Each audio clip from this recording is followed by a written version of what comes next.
ಏನ್ ಹೀರೋಯಿಸಂ ಬಂತೋ ಗೊತ್ತಿಲ್ಲ. ನಮ್ಮ ಸದನಕ್ಕೆ ಅವಮಾನ ಆಗುವ ರೀತಿಯಲ್ಲಿ ಏನು ನಡೆದುಕೊಂಡ್ರು, ಏನು ಕಾಗದಗಳನ್ನ ಬೀಸೋದ್ರ ಮೂಲಕ ಅನಾಗರಿಕ ವರ್ತನೆಯನ್ನ ಮಾಡಿದ್ರು. ಅದಕ್ಕಾಗಿ ತಾವೇನು ಹೆಸರಿಸಿದ್ದೀರಿ 18 ಜನರನ್ನ ದಯಮಾಡಿ ತಾವು ತಕ್ಷಣದಿಂದ ಜಾರಿಗೆ ಬರುವಂತೆ 6 ತಿಂಗಳವರೆಗೆ ಸದನಕ್ಕೆ ಬಾರದಂತೆ ತಡೆ ಹಿಡಿಬೇಕು. ಹಾಗೆ ಅಂತ ಹೇಳಿ ನೀವು ತಂದಿರ್ತಕ್ಕಂಥ ಇದಕ್ಕೆ ನಾನು ಬೆಂಬಲಿಸ್ತೇನೆ. ಈಗ ಪ್ರಸ್ತಾವನೆ ಸಭೆ ಮತಕ್ಕೆ ಹಾಕುತ್ತೇನೆ.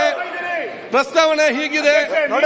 ಮಾನ್ಯ ಸದಸ್ಯರುಗಳಾದ Doddanna H Gowda Patil, doctor Ashwath Narayan, S R. Patil, B A. Basavaraj, M R. Patil, Channabasappa, B. Suresh Gowda, Ummanath Kotian, Sharanu Salagar, doctor Shailendra Beldar, C K. Ramamurthy, Yashpal Suvarna, Harish B P, doctor Bharat Shetty Y, Muniratna, Basavaraj Mattimud, Dheeraj Muniraj, doctor Chandru Lamani ಇವರುಗಳು ಈ ದಿನ ಸದನದ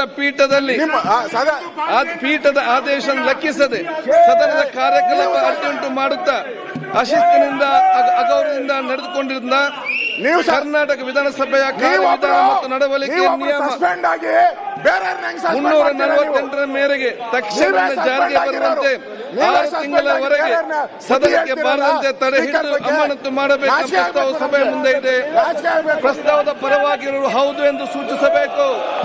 ಪ್ರಸ್ತಾವದ ವಿರೋಧವಾಗಿ ಇಲ್ಲ ಎಂದು ಸೂಚಿಸಬೇಕು. ಪ್ರಸ್ತಾವ ಹೌದು ಪರವಾಗಿದೆ ಎಂದು ಭಾವಿಸುತ್ತೇನೆ. ಪ್ರಸ್ತಾವ ಹೌದು ಪರವಾಗಿದೆ. ಪ್ರಸ್ತಾವ ಹೌದು ಎನ್ನುವ ಪರವಾಗಿದೆ. ಪ್ರಸ್ತಾವ ಅಂಗೀಕೃತವಾಗಿದೆ. ಈ ಸರ್ಕಾರಕ್ಕೆ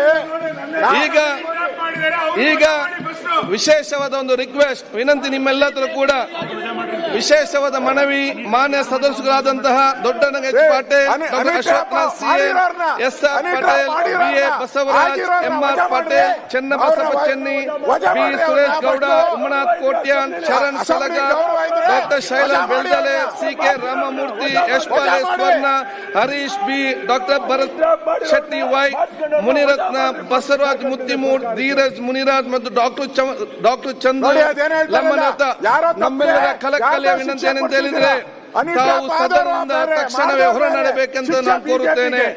ಮಾಡಿದವರು ಯಾರು?